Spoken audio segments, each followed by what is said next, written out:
இல்ல பெரியாரை பேசுனதுனால ஓட்டு குறையும்னு நீங்க சொன்னீங்க. ஆனா குறையல ஏறி இருக்கு அப்படின்னு அவங்க காட்டியிருக்காங்க.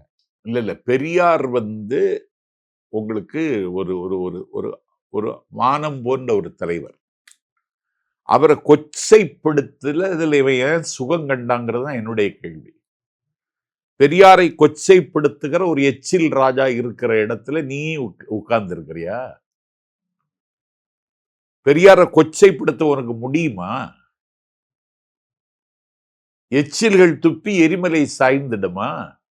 குச்சிகள் பட்டு வானம் கிழிந்திடுமா? அப்புறம் ஏன் பதட்டமானீங்க? அவர் வீட்டு வரைக்கும் போனீங்க. இன்னைக்கு பெட்ரோல் குண்டு வீசுறதா கூட ஒரு குற்றச்சாட்டு வந்திருக்கு. காவல்துறை கைது பண்ணியிருக்கிறாங்க. அப்ப அந்த அளவுக்கு எதுக்கு போனோம்? பெரியார பேசினா பெரியாரை நேசிக்கிறவர்கள் கோபப்படுவது, ஆத்திரப்படுவது இயல்பு தானே. நீ பெரியார் சொன்னாதது சொன்ன, அதுக்கு ஆதாரம் தான் கோவை ராமகிருஷ்ணன் கேட்டாரு. அவரு அறவழியில தான் போராடினாரு. அவர் ஒன்னும் அத்துமீறல. நாங்க பெரியார் வழியில தான் பயணிக்கிறோம். இன்னைக்கு சீமான் வீட்டுல பெட்ரோல் வெடிகுண்டு வீச போவதாக திட்டமிட்டு இருக்கிறாங்கன்னு சொல்லி சில பேரை கைது பண்ணிருக்கிறாங்க. சரி, அப்ப அரசு ஒழுங்கா தானே இருக்கு.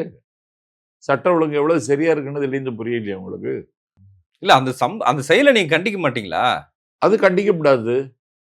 என்னால முடியலையேன்னு நான் ஏங்குறேன், அவ்வளவுதான். என்ன சார் நீங்க வன்முறையாளரா? நீங்க பேச்சாளர் தானே? அதான் கேக்குறேன். என்னால முடியறதை இன்னொருத்தன் செய்யறான், அவ்வளவுதான்.